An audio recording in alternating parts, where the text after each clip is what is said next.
Os super controversos psicólogos canadenses colocaram as pessoas para conversar e debater novamente, desta vez sobre a Bíblia. Dado que JP não acredita em Deus, o que ele tinha a dizer sobre a Bíblia no podcast de Joe Rogan deixou as pessoas perplexas.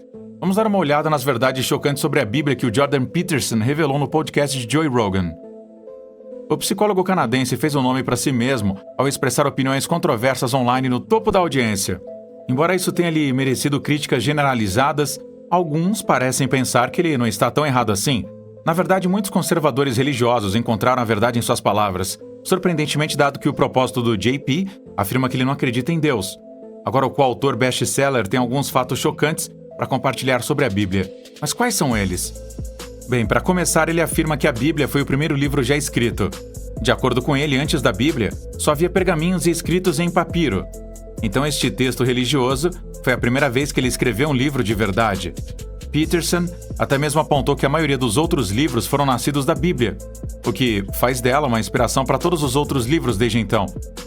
Ele descreveu a Bíblia como um texto do qual outros textos dependem, o que significa que ela ocupava um lugar especial na exibição, cenário e perpetuação da verdade. Isto levou a enfatizar que a Bíblia não é apenas verdadeira, mas uma condição prévia para a manifestação da verdade, tornando-a ainda mais verdadeira. Ele pensa que foi o centro das ideias em que o conhecimento cultural ocidental foi construído. Because at one point there was only one book, like as far as our Western culture is concerned, there was one book. And for a while, literally, there was only one book. And that book was the Bible. And then before it was the Bible, it was, it was scrolls and it was writings on papyrus and... Se você está se perguntando como ele se deparou com esses pensamentos, Peterson também deu detalhes sobre isso. Ele visitou recentemente o Museu da Bíblia em Washington, D.C. e descobriu que era uma coisa legal para caminhar e aprender sobre a história do livro transformador. Mas esta visita não foi a única coisa que o ajudou a ver esta verdade. Na verdade, foi seu cunhado Jim Keller que o ajudou a chegar a esta conclusão. Ele explicou que algumas palavras são dependentes de outras palavras para ter significado. E da mesma forma, algumas ideias também dependem de outras ideias para ter significado. Assim, quanto mais dependentes outras são desta única ideia básica, a Bíblia, a fonte, se tornará fundamental. So now then you think, well, let's think about the relationship between words. Well, some words are dependent on other words. Some ideas are dependent on other ideas. The more ideas are dependent on a given idea, the more fundamental that idea is. E porque Peterson acredita que a Bíblia é o primeiro livro a ser criado na história, também é razoável acreditar que tudo dentro desse livro é verdade absoluta. E sim, isso leva um momento para se entender. A maioria das pessoas religiosas lá fora ficarão felizes em ver Peterson espalhando que estas opiniões são suas entre seus fãs. Mas esta súbita aceitação da religião e de seus livros é surpreendente de se ver, porque foi apenas algum tempo atrás que ele estava tendo problemas para acreditar numa religião, por exemplo. Veja o ativista dos direitos dos homens que tem passado muito tempo pensando no mundo e em suas crenças. Enquanto lutava com a sua doença prolongada, ele também estava pensando no cristianismo e decidiu falar sobre ele publicamente em uma entrevista de podcast com Jonathan Pageau. Peterson disse que acreditava na figura de Cristo, mas ele também acreditava no mito de Cristo. Ele disse que Cristo era a união dessas duas coisas. E embora ele não tivesse certeza disso, alguma parte dele provavelmente acreditava nele. Mas a própria ideia em si era uma realidade assustadora demais para ele. He might exist. That would be truthful answer to some degree, or that I act as if God exists, which I think is, I do my best to do that. But then there's a real stumbling block there because there's no limit to what would happen if you acted like God existed. Na verdade, ele nem sabia o que aconteceria com uma pessoa que acreditasse cegamente na religião. Ele tinha se perguntado sobre sua crença em Deus no passado, mas sempre respondeu de várias maneiras. Embora uma parte dele tivesse medo de que ele realmente existisse, porque se uma pessoa realmente acreditasse nele, ele provavelmente seria transformado completamente. Mas era difícil para ele ver provas dessa transformação em qualquer lugar ao seu redor. Peterson explicou que a Igreja Católica era um bom exemplo disso. Com toda a corrupção dentro dela, ele não tinha ideia do verdadeiro poder que uma pessoa poderia trazer. E, para ele, os cristãos não eram um bom exemplo para convencer os forasteiros da sua fé. At least the way that it's been portrayed is that with all the sexual corruption, for example, it's like, really, you believe that the Son of God, that Jesus Christ was the Son of God, and yet you act that way, and I'm supposed to buy your belief. And it seems to me that the church is actually quite guilty on that account, because the attempts to clean up the mess have been rather half-hearted in my estimation. Mas, apesar de sua incerteza sobre suas próprias crenças, o Dr. Peterson quer continuar aprendendo e falando sobre cristianismo. Na verdade, ele usa regularmente exemplos de cristianismo para apoiar suas observações conservadoras e muitas vezes bastante controversas. Como um renomado intelectual público, o professor Peterson tem feito onda para o seu estilo de confronto e opiniões sobre gênero. Ele acredita firmemente que as hierarquias são uma parte inevitável das civilizações humanas e que o patriarcado, que ele acredita estar fundado na competência masculina, não requer nenhuma mudança. Em suas palestras sobre masculinidade e responsabilidade pessoal, Peterson frequentemente confia na moralidade cristã e nas histórias bíblicas. Em uma série de palestras, ele falou sobre a história de Noé e o dilúvio como um exemplo de como um comportamento de pé as pessoas poderiam sobreviver ao caos, e como as boas relações familiares de Noé lhe permitiram triunfar sobre suas circunstâncias, enquanto a falta de uma postura agradecida e indagadora de Caim levou à sua queda, enquanto o temperamento contrastante de Abel levou ao seu sucesso pessoal e social. Quite interesting, it's very soon after the story of Cain and Abel when you see evil enter the world in the story of Adam and Eve, along with self-consciousness. And evil there is the ability, that's the knowledge of good and evil, that's the ability to hurt other people self-consciously, to know what you're doing. And then, of course, instantly, Cain takes that to the absolute extreme, and he uses that capacity to destroy really what he loves best. He gets as close as a human being can to destroying the divine ideal, because, of course, his brother is Abel, and Abel is favored by God, and Cain destroys him, which Cain tells God at the end of that episode that his punishment is more than he can bear. And I think the reason for that is, where are you once you destroy your own ideal? What's left for you? There's nowhere to go. There's no up. And when there's no up, there's a lot of down. Embora muitos não concordem com seus pontos de vista, cristãos devotos também deixaram claro seu desconforto com isso. Na verdade, fãs do trabalho do Dr. Peterson tiveram que esclarecer qual é o verdadeiro propósito da religião e estão exortando os cristãos a lutar contra isso. Porque Peterson não está apenas mentindo para as pessoas que o escutam, ele também está mentindo para si mesmo. Mesmo que ele não queira, ele está. Para um, é completamente falso que o principal propósito da igreja é ajudar os jovens. Isso é mais importante para Peterson do que é para Jesus. Isso dá um grande tom para o resto do seu programa. Em seu próprio trabalho, é claro que ele se preocupa mais em ajudar os jovens a saírem bem no mundo, e é basicamente disso que se trata a maior parte do seu trabalho.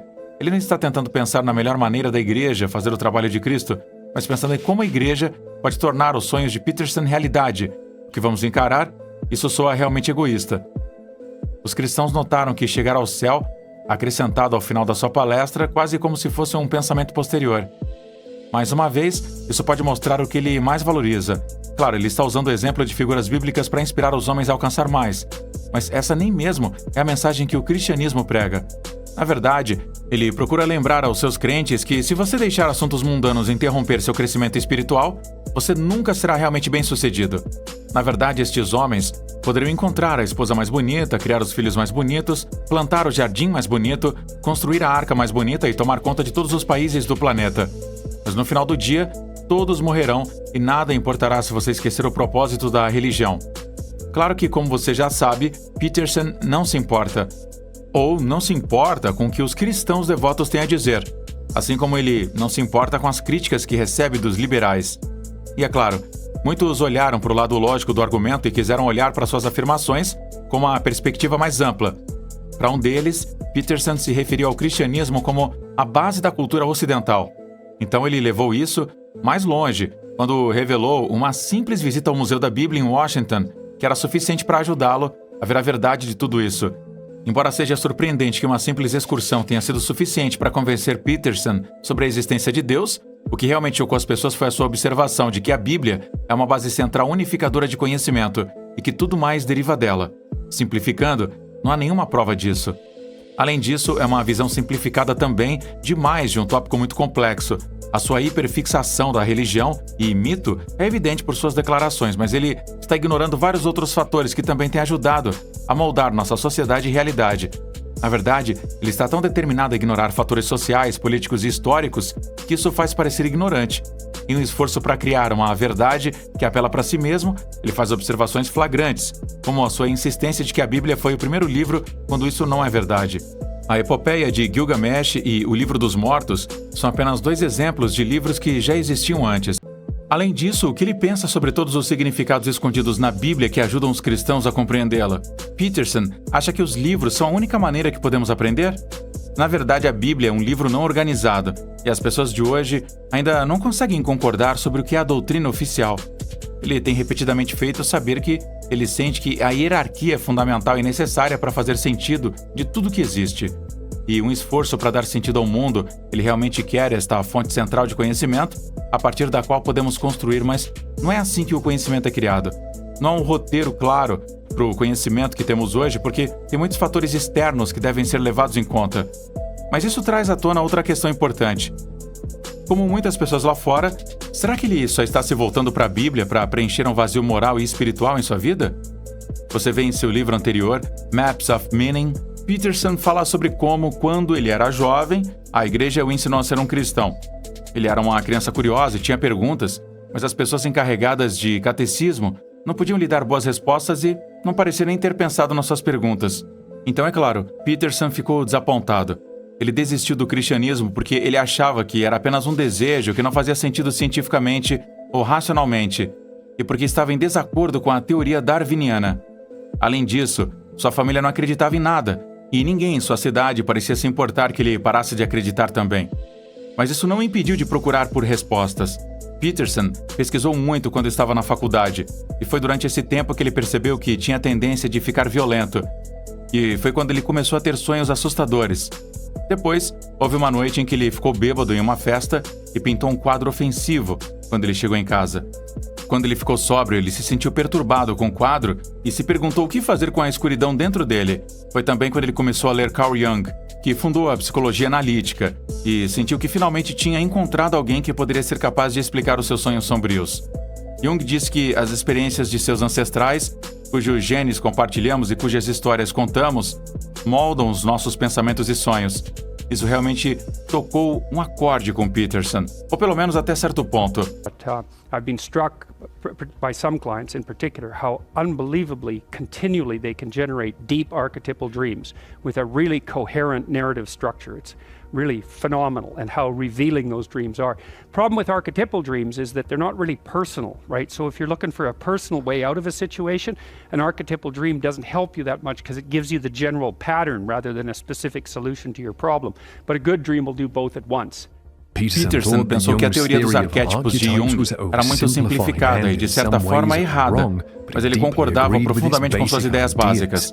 Isso é, mitologia e religião são ótimas maneiras de aprender sobre a mente humana, e os arquétipos universais podem nos mostrar como a mente humana mudou ao longo do tempo para lidar com a ordem e o caos na natureza.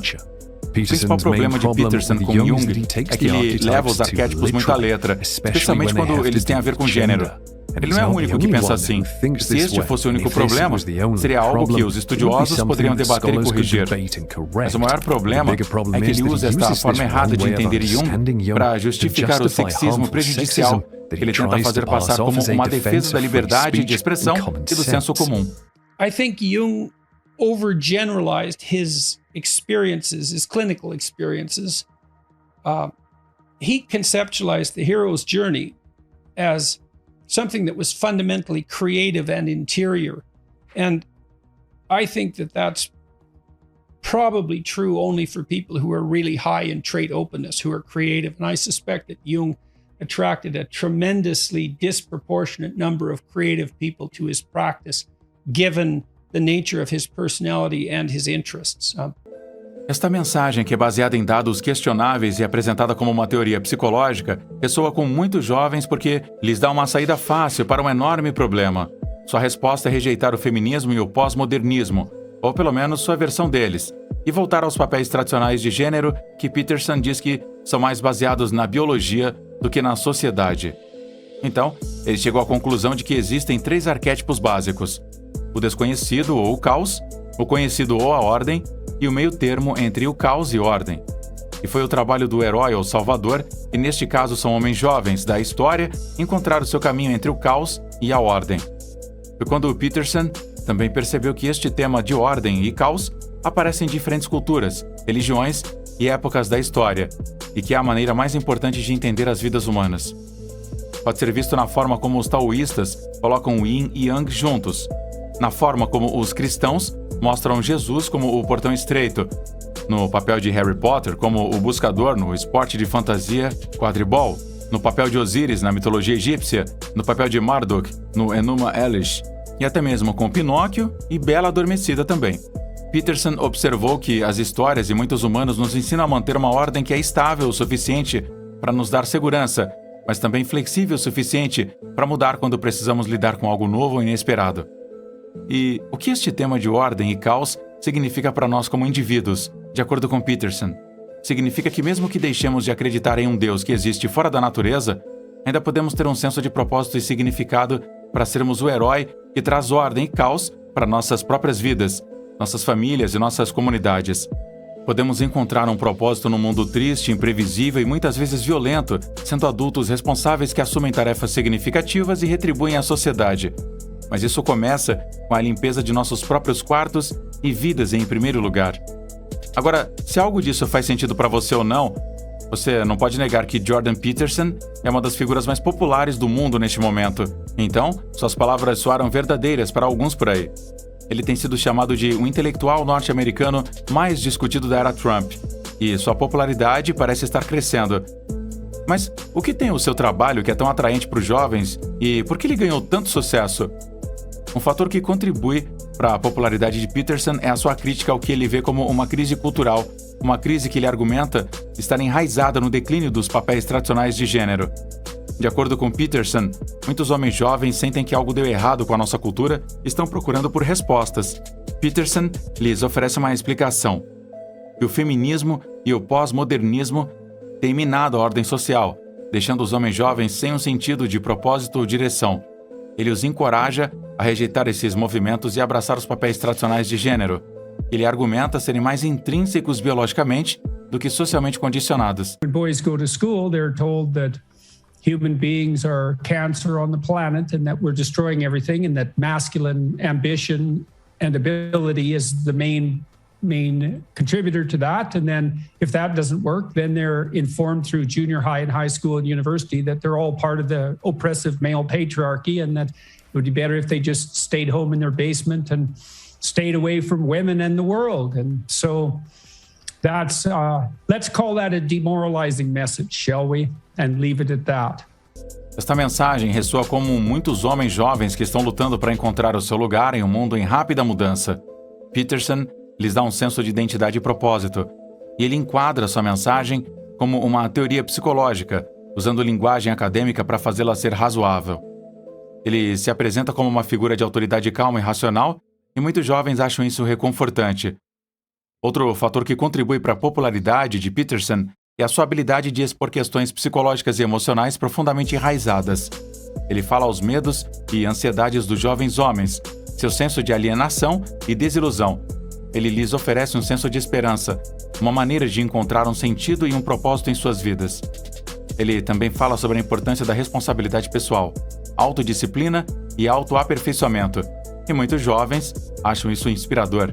Well, young men, boys are generally pilloried, let's say, harassed for their toy preferences. Boys have a proclivity to enjoy playing with gadgets and guns and weapons, toy weapons. And I read a funny article the other day, a woman who had a young boy. She had banned anything that looked even vaguely like a weapon from the house, of course, and he would run around the house trying to shoot the cat with the toothbrush. And she was appalled by that. And then when boys, and she said she threw her hands up in despair because, you know, her boy would just stop being a boy, which is, of course, extraordinarily annoying. And then... Agora, Peterson também é hábil no uso das mídias sociais para alcançar seu público. Ele tem uma forte presença no YouTube, Twitter e outras plataformas, e ele usa estes canais para se comunicar diretamente com seus seguidores. Ele é capaz de criar um senso de comunidade e conexão, e seus seguidores sentem como se fizessem parte de um movimento. Ele também encoraja seus seguidores a se envolverem com suas ideias e compartilhá-las com outros, o que ajuda a espalhar a sua mensagem ainda mais. Uma das principais razões pelas quais Peterson é tão popular entre os jovens é que ele lhes oferece um senso de empoderamento. Ele os encoraja a tomar o controle de suas vidas, a serem os mestres de seus próprios destinos. Ele fala sobre a importância de se defender, de falar a verdade, ao poder de assumir a responsabilidade por suas ações. Muitos homens jovens acham este empoderamento, especialmente em uma cultura que muitas vezes parece estar empilhada contra eles, muito bom. E ele não é o único exemplo. Andrew Tate, um ex-campeão de kickboxing e atualmente autoproclamado playboy milionário, tem acumulado um grande número de seguidores entre jovens homens nas mídias sociais. Ele é conhecido por suas declarações extravagantes, estilo de vida extravagante e opiniões controversas sobre vários tópicos que vão desde política até relacionamentos. A popularidade de Tate pode ser atribuída a uma série de fatores, incluindo a sua personalidade carismática, sua atitude pouco desculpável e sua disposição para falar o que pensa sobre tópicos que muitos outros têm medo de tocar. O apelo de Tate aos homens jovens vem de sua mensagem de empoderamento, que os incentiva a assumir o controle de suas vidas e a não ter medo de perseguir os seus sonhos. Ele frequentemente fala sobre a importância da autodisciplina, trabalho duro e perseverança, e sua própria história de sucesso serve como uma prova do poder desses valores. A sua abordagem pouco desculpável da vida e sua disposição para falar o que pensa sobre temas controversos como masculinidade, relacionamentos e política também repercutem em muitos jovens que se sentem marginalizados pela sociedade dominante. Além disso, o estilo de vida extravagante de Tate, que inclui carros luxuosos, roupas de grife e viagens exóticas, é uma fonte de inspiração e aspiração para muitos de seus seguidores. Ele apresenta uma visão de sucesso e riqueza que parece alcançável, e sua mensagem de viver sua melhor vida é um poderoso motivador para os jovens que se sentem presos em sua situação atual. O que é algo semelhante ao que Peterson afirmou e com o qual os cristãos encontraram problema. Em um mundo onde jovens, principalmente brancos, estão sendo forçados a aceitar o privilégio com o qual a maioria deles nasce, Andrew Tate e Jordan Peterson estão fazendo com que eles se sintam melhor. Eles estão informando estes rapazes que não é só normal que eles tenham vantagem sobre as mulheres em quase todos os sentidos, mas que é assim que deve ser. A maneira como Peterson e Rogan falam sobre as coisas também é uma grande parte do porquê eles são tão bem-sucedidos. Eles parecem ser pessoas inteligentes que estão dispostas a sentir e ouvir as preocupações dos homens. Peterson, por exemplo, diz que seus argumentos são baseados em ciência e fatos. Rogan não é tão inteligente quanto Peterson, mas ele parece ser um ouvinte calmo que está aberto a ideias que não são populares.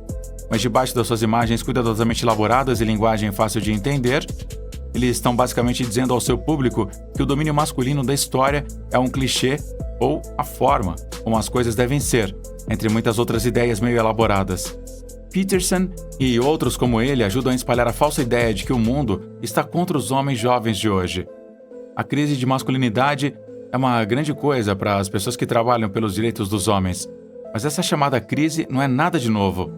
Como o capitalismo industrial cresceu no século XIX, esta crise se tornou uma parte regular de muitas sociedades. Ela tem tudo a ver com o fato de que as sociedades patriarcais têm regras rígidas que colocam os homens no caminho de um objetivo impossível.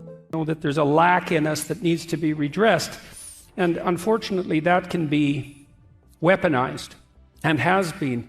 And what I see happening to young men in particular, boys as well, not just young men, and maybe even, maybe starting at the age of toddlers, is that we have this sense in the world that human beings live in antagonism to nature and that we're actually a malevolent force. And that our social structures, which are clearly capable of the commission of atrocity, are fundamentally oppressive, patriarchal in their nature. And so then if you're a male in a society with that ethos, the motive force that drives you into the world to live is associated with rapaciousness and despoliation on the natural front, and then oppression and atrocity on the social front. Os homens têm que ser fortes, agressivos, provedores de pão, patriarcas, salvadores, protetores e estáveis, entre outras coisas. Não há espaço para sentir empatia, aceitar o fracasso, ser fraco e vulnerável, mostrar as emoções aberta e efetivamente, ouvir e entender antes de falar, descobrir quem você é, estar confortável em sua própria pele. As ideias de Peterson ajudam os homens a se sentirem mais confiantes sobre quem eles são, porque esses jovens homens parecem sentir muito fortemente que a sua posição privilegiada na sociedade está chegando ao fim e que o feminismo é a principal razão para isso. Qualquer um que segue a política sabe desta reclamação, pois parece que a maioria dos eleitores do Trump estavam chateados com a perda de uma idade de ouro imaginada. Mas o significado mais profundo dessa percepção é que o pós-modernismo tem sido de fato uma espécie de morte, uma morte do moderno.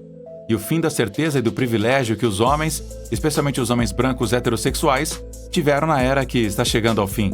Baseado nas ideias de filósofos como Hegel, William James, Henry Bergson, Jung, Alfred North Whitehead, a pós-modernidade não é apenas o fechamento de uma era sem abertura à vista, como Jacques Derrida gostaria que fosse, mas um momento de transição entre as visões de mundo, uma desconstrução das suposições modernas para dar lugar a uma nova maneira de se relacionar. Mas como qualquer outra transição de fase, seja ela uma revolução na ciência ou na política, ou uma experiência de descoberta ou conversão na vida de uma pessoa, o sistema relativamente estável deve atingir um ponto de crise tão severo que precisa ser reorganizado a partir do zero se quiser continuar como um processo vivo. E é aí que entra Peterson. Ele continua a atrair um grande número de seguidores, especialmente entre os jovens. Sua mensagem de responsabilidade pessoal, autoaperfeiçoamento e papéis tradicionais de gênero continua a ressoar com muitos e sua presença nas mídias sociais garante que suas ideias continuarão a ser ouvidas. Tudo o que falta é ver se sua mensagem continuará a ganhar aí um impulso ou se eventualmente será substituída por uma visão diferente para o futuro. E essa resposta só o tempo poderá nos mostrar.